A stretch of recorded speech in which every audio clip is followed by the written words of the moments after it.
Assalamu alaikum, and welcome to Storytime with Teacher Andrea. I hope everybody's been having a wonderful day, and I'm really happy that you've come to visit me again and to listen to a story. Today I'm going to read a story that's called The Cheese Trap. And I went to visit a friend and she lent me a few books, so I'm excited to read some new stories. This one was written by Joe Cowley and illustrated by Linda McClelland. I wonder what this story is going to be about. Can you have a look and guess? Let's see if your guesses are correct. The Cheese Trap. Once upon a mouse time, two little squeaks went cheesing, searching for cheese, strong yellow cheese, cheese as round as the moon. What are the little squeaks? Mice. Under the kitchen table, the old gray meow was sleeping. With snorting snores and twitching claws, she dreamed of squeaky mice. The old gray meow is a cat. Quickly up the table leg, the little squeaks went sneaking.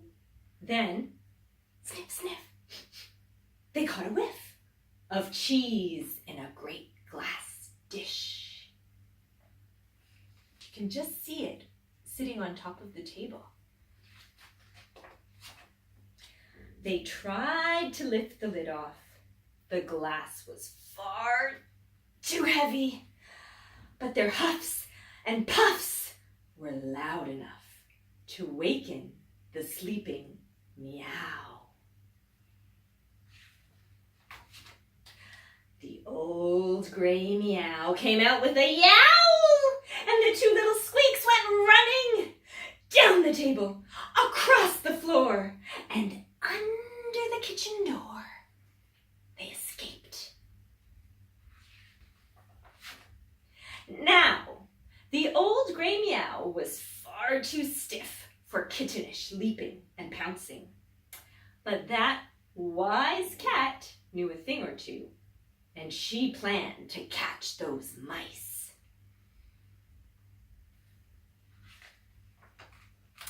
She crawled up on the table and pushed the lid off the platter. Then, with a swish of her claws in the dish, she swiped a hunk of the cheese. What will she do with that piece of cheese? Back on the floor by the table, the old meow lay like a statue. She didn't move, with her mouth wide open and the cheese inside, waiting for the squeaks to return. As she waited with bated breath, the squeaks sneaked back to the kitchen. They could smell the cheese, strong on the breeze, and it made their whiskers shake. They're excited.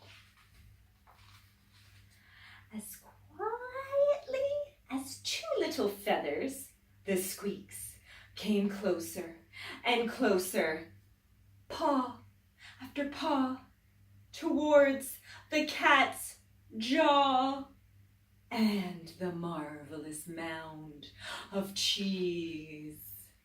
Oh, what will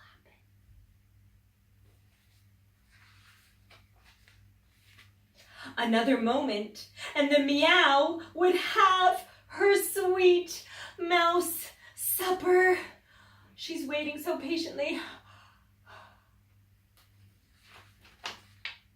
But then the cheese made her sneeze.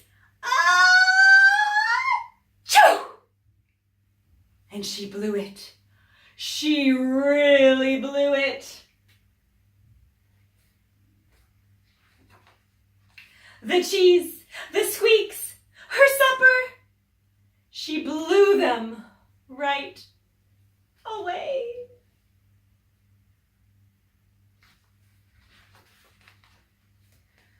Back inside their mouse hole, the squeaks were ready for feasting. They nibbled. Do you think they're going to enjoy their nice feast of cheese? And spat! We can't eat that! It smells like the old gray cat! Ooh, yucky! And that's the end of the cheese trap. So that old gray cat thought she was so clever putting the cheese in her mouth. And those two little mice were lucky that she sneezed them away. But they didn't end up getting to eat their feast of cheese because it was too stinky like that old gray cat's mouth. I hope you liked that story. It's quite a cute and funny story and has a bit of a twist at the end. We don't know what's going to happen. We think they're either going to be eaten by the cat or they're going to enjoy that cheese. But in the end, neither happened. Well, boys and girls, I hope to see you again soon. In the meantime, keep reading your stories at home and come back for another story with me, Teacher Andrea. Assalamu alaikum. Bye.